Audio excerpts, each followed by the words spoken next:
It's after midnight. My family is asleep, and I am hiding in the garage so that I can watch the new Biggest Loser documentary. And I have tried to avoid watching other people react to it because I saw the trailer and I know a little bit about the behind the scenes stuff. And I don't know, for anybody who lived through it, like, you know, it's, I think we've all got some pretty big feelings about the Biggest Loser. And I don't know, I just feel like this is going to be a little bit shocking. And I feel like I might have big feelings about this. So I thought it was probably smart to set this up, even though I've never done one of these before, because I've never felt the need to do one of these before. But here we are. So I'm going to start the new Biggest Loser expose documentary. Okay, so I've made it through almost 3 minutes, almost 3 minutes. I remember when Danny won, I can't, they just said however million people watched that. I was one of them. I was watching live when he won this thing, and I gained weight back too, right? I lost 201 pounds and then I gained back 115 of it. And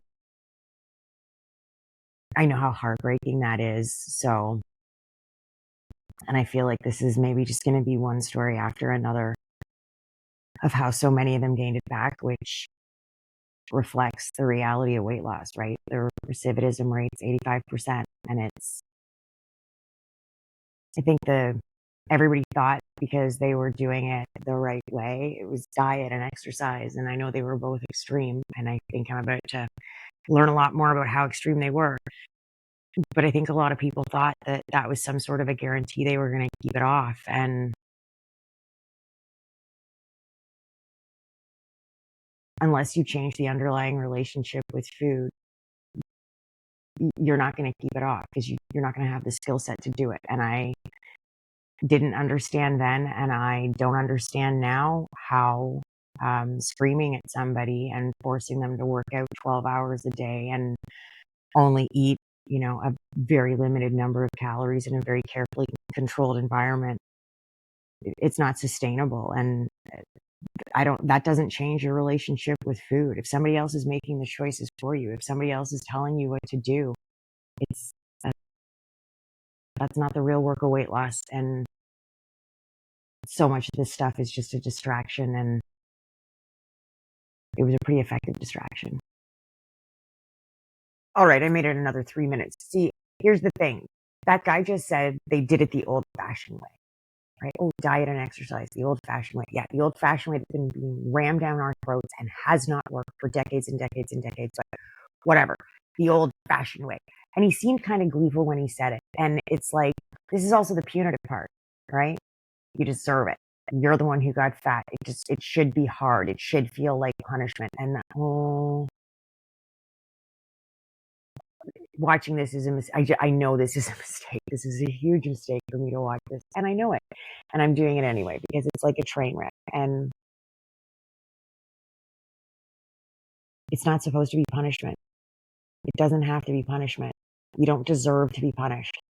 That was always my biggest problem with this whole show. And I haven't thought about it in depth like this in a very long time. And it's just, you don't deserve to be punished because you need to lose weight the old fashioned way. Okay. All right. Bob just said the key of the whole thing, I think. He just said, I've never worked with obese people. I only worked with extremely fit people. And I think that explains a lot of what's supposed to happen. Yeah, I do. Didn't see that coming. Totally did not expect to be agreeing with something he said at this point. And I mean, keeping it in its context, I really don't agree with him at all, but we all know it's diet. Okay, so I finished the first episode and I fully anticipated this whole process to be supremely triggering. But I did not know there would be life flights involved. And when she said that she doesn't remember much but the sound, and yeah, they're kind of a singular experience, I guess. I just want to say that I feel like the doctor's resume speaks for itself. Yep.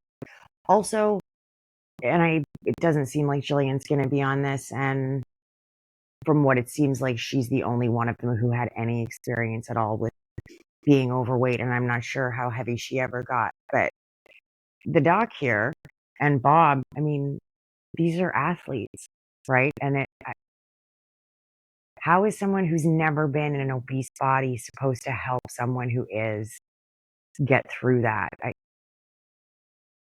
Yep. And your little dog, too, is definitely the best line of all of the second episode. And I really, really hope it's trending somewhere because that was so fantastic. I think it's super disingenuous of Bob to say that all they were trying to do was shed light on the epidemic and to keep talking about it in the past tense as though somehow because of Biggest Loser or after Biggest Loser, there's been this period where obesity wasn't as prevalent as it was before. But this wasn't about shining a light on the obesity crisis. This was about exploiting obese people and television ratings and money. This wasn't about awareness. I don't think anybody needed an awareness lesson when it came to the obesity crisis. We all have eyes. We all are aware of the bodies we're living in or the bodies that we see. We all know how much the landscape has changed when it comes to obesity. So that's just such a ridiculous thing to say. I mean, I get why he would say it, but it's just so self-serving. And so yeah, it's tough, right? Because when you're talking about the impact of something like Biggest Loser and whether it's a net positive or a net negative, there's no way to imagine what culture would have been like without it. Like, you have to kind of ask what would have happened with the body positivity movement if it hadn't had the Biggest Loser to push back against. And not, obviously, there were a lot of things for the body positivity movement to push back against. You know, virtually all of diet culture is completely toxic. And our whole culture, when it comes to weight loss, I think we're starting to make some small changes, but like they're so small. But the Biggest Loser really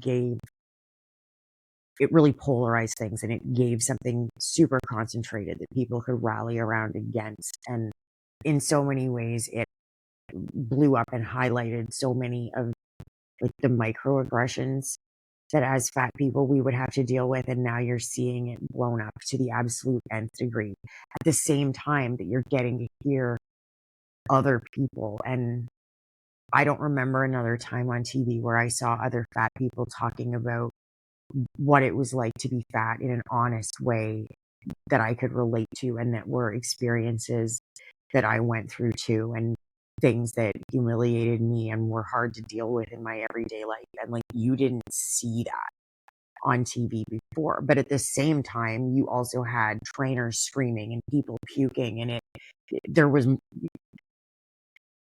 to me, it felt like in a lot of ways, it was humiliation. Even though the way the show was editing it and portraying it, a lot of the times I feel like they were trying to make it seem like the contestants were empowered and they were, you know, all of that shit, right? But it was this blend of positive things and negative things, and it felt like you couldn't have one without the other because it was the only thing out there like that. But it rallied people around it, and I don't know whether it was a good thing or a bad thing when you look at it that way and its broader impact and the conversations that it started and the hope, because it did give people hope. It gave people a lot of hope. And that's, I don't know, can hope be a bad thing?